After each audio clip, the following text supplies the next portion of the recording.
Baik, Assalamualaikum warahmatullahi wabarakatuh. Kita lanjutkan di pertemuan keempat, part 2, hukum waris, khususnya hukum waris menurut Kitab Undang-Undang Hukum Perdata. Kita lanjutkan adalah pewarisan anak luar kawin yang diakui mewaris bersama-sama dengan golongan kedua.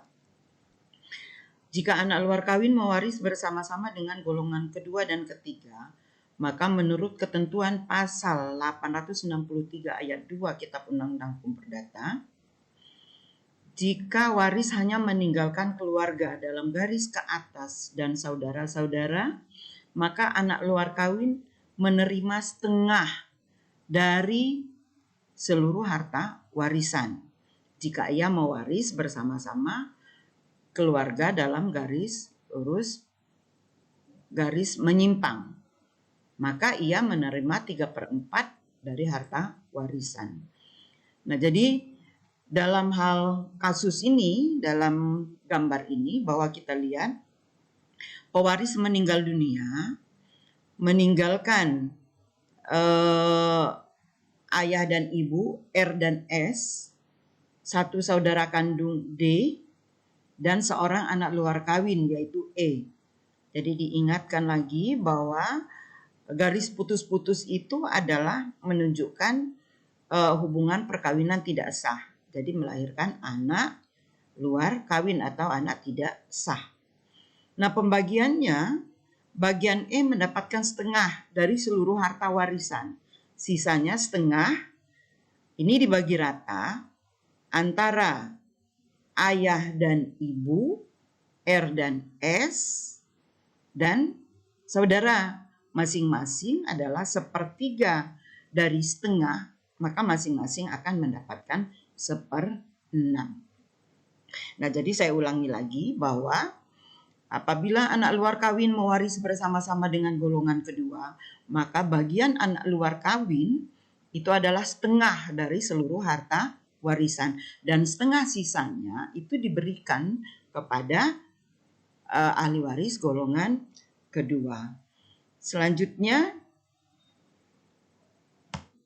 apabila anak luar kawin mewaris bersama-sama dengan golongan ketiga, ingat bahwa golongan ketiga itu adalah apabila tidak ada ahli waris golongan kedua, maka yang berhak mendapatkan warisan itu adalah golongan ketiga. Golongan ketiga itu kakek dan nenek, baik dari garis ayah maupun dari garis ibu. Nah, kita lihat dalam bagan ini bahwa F meninggal dunia dengan meninggalkan kakek dan nenek dari pihak ayah, yaitu K dan L. Nenek dari pihak ibu, yaitu C. Jadi kakek dari pihak ibu ini tidak ada, sudah meninggal duluan. Itu yang tanda tambah itu adalah tanda salib. Dan seorang anak luar kawin E. Cara pembagiannya adalah E mendapatkan setengah dari seluruh harta warisan, setengah sisanya dibagi 2 garis. Setengah untuk kakek dan nenek dari garis ayah atau K dan L, dan setengah lagi untuk nenek dari garis ibu, yaitu C. Kemudian, apabila anak luar kawin yang diakui mewaris bersama-sama dengan golongan keempat, ingat golongan keempat itu adalah keluarga sedarah dalam garis ke samping sampai derajat ke-6. Nah, ke samping itu bisa ke samping dari orang tua. Samping dari orang tua itu adalah paman dan bibi, baik dari garis ayah maupun dari garis ibu. Apabila tidak ada ke samping dari ayah, kita lihat ke samping dari kakek dan nenek. Jadi saudaranya kakek atau saudaranya nenek. Nah, kita lihat dalam hal ini bahwa jika anak luar kawin mewaris bersama-sama dengan ahli waris dari golongan keempat, maka bagiannya adalah 3/4 dari seluruh harta warisan. Nah, ini dasar hukumnya adalah diatur dalam pasal 863 ayat 3 Kitab Undang-Undang Hukum Perdata.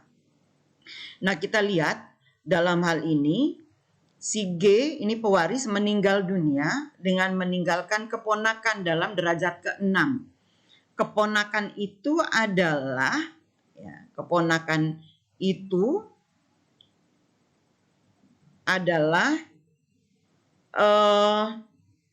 dua orang, yaitu C dan D, dan seorang anak luar kawin, yaitu E. Pembagiannya adalah E langsung 3/4. 1/4 sisanya diberikan kepada C dan D. Jadi masing-masing C dan D 1/4 bagi 2, yaitu masing-masing 1/8. Nah, kita lanjutkan bahwa yang berhak mendapatkan warisan anak luar kawin. Jadi ini sebaliknya, kalau anak luar kawin yang meninggal, maka yang berhak mendapatkan warisan itu adalah yang pertama keturunannya dan istri atau suaminya. Ini diatur dalam pasal 866 Kitab Undang-Undang Hukum Perdata. Kemudian apabila tidak ada keturunan, tidak ada ahli waris golongan ke-1, maka ahli waris golongan kedua, bapak dan ibunya, serta saudara-saudaranya atau keturunannya. Itu diatur dalam pasal 870 Kitab Undang-Undang Hukum Perdata. Kemudian pada pasal 871 Kitab Undang-Undang Hukum Perdata, bahwa tentang pewarisan terhadap barang-barang yang ditinggalkan oleh orang tuanya dulu, dan jika barang tadi masih wujud semula, sedangkan anak luar kawin tadi tidak meninggalkan istri, suami, maka barang tadi kembali kepada keturunan dari ayah, ibu yang mengakuinya.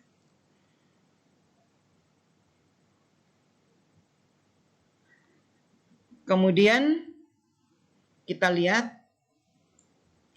ahli waris pengganti. Macam-macam ahli waris pengganti. Dalam garis lenceng ke bawah tanpa batas. Kemudian dalam garis ke samping, saudara digantikan oleh anak-anaknya. Kemudian penggantian dalam garis ke samping, dalam hal ini yang tampil adalah anggota keluarga yang lebih jauh tingkat hubungannya daripada saudara. Misalnya paman, bibi, dan keponakan. Macam-macam penggantian tempat. Yang pertama adalah penggantian tempat menurut pasal 842 Kitab Undang-Undang Hukum Perdata. Penggantian tempat menurut pasal ini adalah penggantian tempat dalam garis lurus ke bawah yang sah, berlangsung terus tiada akhirnya. Dalam segala hal, penggantian tempat seperti di atas ini selamanya diperbolehkan, baik dalam hal bila mana beberapa orang anak si peninggal warisan bersama-sama dengan keturunan seorang yang telah meninggal terlebih dahulu, maupun sekalian keturunan mereka mewaris bersama-sama, di mana satu sama lainnya bertalian kekeluargaan yang berbeda derajatnya. Nah, ini adalah maksudnya penggantian tempat ini adalah penggantian berdasarkan keturunan. Jadi lurus ke bawah. Jadi anak digantikan oleh cucu digantikan oleh cicit, dan seterusnya sampai ke bawah. Tidak terbatas. Kemudian penggantian tempat menurut pasal 844 Kitab Undang-Undang Hukum Perdata. Bahwa dalam garis menyimpang, penggantian diperbolehkan atas keuntungan sekalian anak dan keturunan saudara laki-laki dan saudara perempuan yang telah meninggal terlebih dahulu, baik mereka mewaris bersama-sama dengan paman atau bibi mereka, walaupun warisan itu setelah meninggalnya semua saudara si meninggal lebih dahulu, harus dibagi antara sekalian keturunan yang mana satu dengan yang lainnya bertalian kekeluargaan yang tidak sama. Nah, saya kira itu saja yang bisa saya sampaikan. Saya akhiri, billahi taufiq wal hidayah. Wassalamualaikum warahmatullahi wabarakatuh.